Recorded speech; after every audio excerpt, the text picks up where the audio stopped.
Fox News can confirm now that the U.S. has dropped a large bomb in eastern Afghanistan after a Green Beret was killed fighting ISIS there. Jennifer Griffin is at the Pentagon right now and has all the breaking details. This is breaking right now. Jennifer, what do we know?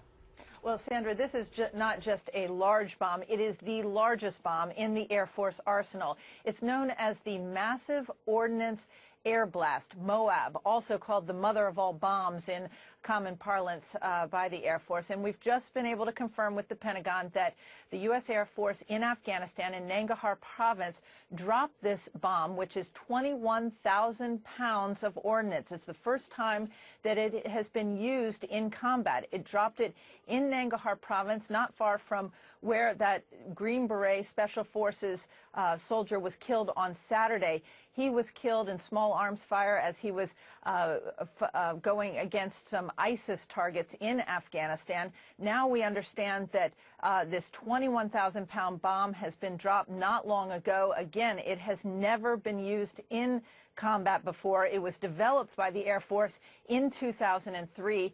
We started hearing about it at the start of the Iraq War. I remember it was often talked about in terms of a potential weapon to be used in the event that there were military strikes against Iran's nuclear program, because this is a very special kind of bomb that is a concussive weapon.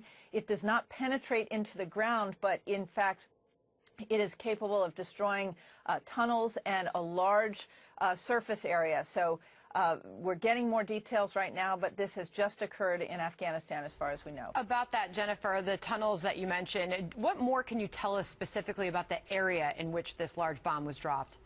Well, Nangarhar province is in eastern Afghanistan. It's along the Pakistan border, a very mountainous region.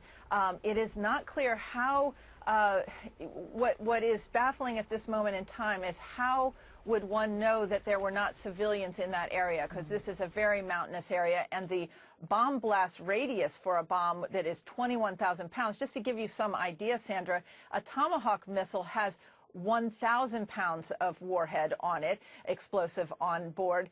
And remember, 59 of those Tomahawks were fired into Syria. We saw the effects of those blasts. So it's really hard to imagine. I think we're getting a video right now of the Air Force test of the MOAB, the Massive Ordnance Air Blast. And you can see that it is a massive, massive blast. Clearly, this is designed to send a signal not only to those ISIS fighters in Afghanistan in the wake coming just days after that Green Beret was killed in that very same area, but also given all that's going on around the world right now, and with the Pentagon anticipating that North Korea could carry out a sixth nuclear test in the coming days to mark the anniversary of the North Korean, the birthday of the North Korean leader's grandfather. Clearly, this is designed to send a signal to U.S. adversaries that the U.S. has quite a range of weapons in its arsenal, and to deter any kind of adventurism in the coming Jennifer, days. Bill Hemmer, just looking at that map, this is a part of that country that this is Tora Bora, it's the Khyber Pass, it's the Haqqani network, which has been such a nuisance for so long. We would often think about this part of the country in the original War on Terror, late 2001. And al-Qaeda certainly, perhaps Osama bin Laden, using that part of the country to get out into Pakistan. But when you describe ISIS in Afghanistan now, do we believe that this transformation has happened entirely? Or is ISIS and al-Qaeda part of the same thing in that country?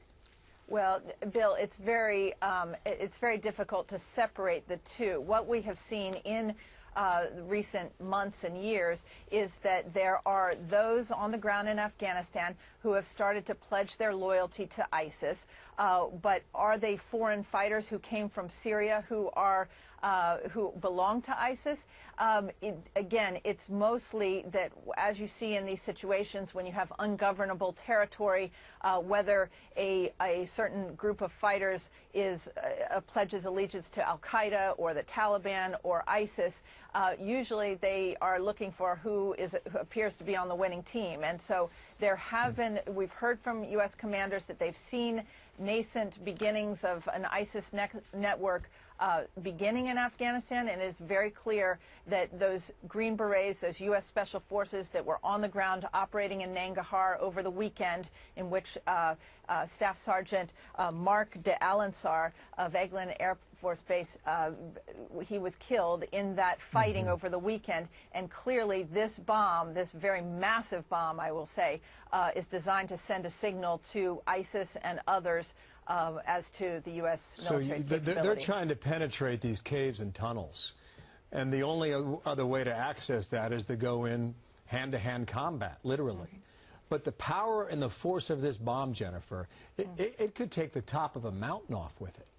Oh, I mean, this is the largest non-nuclear weapon in the U.S. arsenal. Wow. And so, truly, this is not just a symbolic weapon, it is a very powerful weapon. And it is clearly, I mean, I don't have in front of me right now what the radius of such a bomb blast would be, but it is, this is a massive piece of ordnance. There's a reason that the Air Force refers to it as the mother of all bombs. And yes, it is the largest weapon in the Air Force arsenal short of a nuclear weapon. Jennifer, it's Melissa Francis. Really quickly, I mean, put that in context for us. When's the last time in this region we've done something like this? So for our audience, you can think about how significant it is versus what we've been doing recently in the area, because it's a big deal, right? Oh, it's a big deal. It's hard to really first of all, the U.S. military has never done anything of this magnitude in Afghanistan. In fact, there have been a move in recent years away from combat operations. Remember, U.S. forces have basically been supporting Afghan forces as they fight house to house. They, in fact, limited airstrikes for many years because they didn't want civilian casualties, which can lead to the recruitment of more anti-American and anti-government forces. And so it is really somewhat head-scratching as to why such a massive bomb would be used at this moment in time, other than, of course, the fact that we know that in this area a Green Beret was killed on Saturday. So, Jennifer, as we try to wrap our minds around this, you just said that this has never been used in Afghanistan. Has it ever been, I mean, this 21,000-pound bomb, I mean, it's really hard to conceptualize this. Yes. The first it's been used, it was tested back in 2003, you said. Yes, it was tested in March of 2003. That's when we first learned about this weapon being part of the arsenal. Again, there was a lot, think of the context of the time. Saddam Hussein, the Iraqi invasion was just underway, and of course, there were concerns about Iran's nuclear program. But no, it has never been used in combat before, so this is the first time the U.S. has used it in combat. Wow. And do we have any word from the White House yet, since we have learned of this? No word from the White House and no word from the Defense Secretary here at the Pentagon. We have reached out. In fact, we're just scrambling now to speak to. Is he there now, James Mattis? Jen? He is. In fact, he's meeting right now with the Turkish Defense Minister. And again, you have to remember the geopolitical significance of what's going on in the world right now. You have Kim Jong-un on the eve of a very important anniversary in North Korea threatening to carry out a 6th nuclear test. He's been warned by China and the United States not to do so, but there is evidence that he is moving forward with that. There is very clear that this bomb in Afghanistan would send a signal to Kim Jong-un, as well as Bashar Assad. You have Bashar Assad on television from Syria today saying that the U.S. is concocting this story about chemical weapons in Syria. It is very clear that the use of this bomb at this time is not just to send a message to ISIS, but also to these rogue world leaders. All right, Jennifer Griffin, live for us from the Pentagon with that breaking news. Thank you.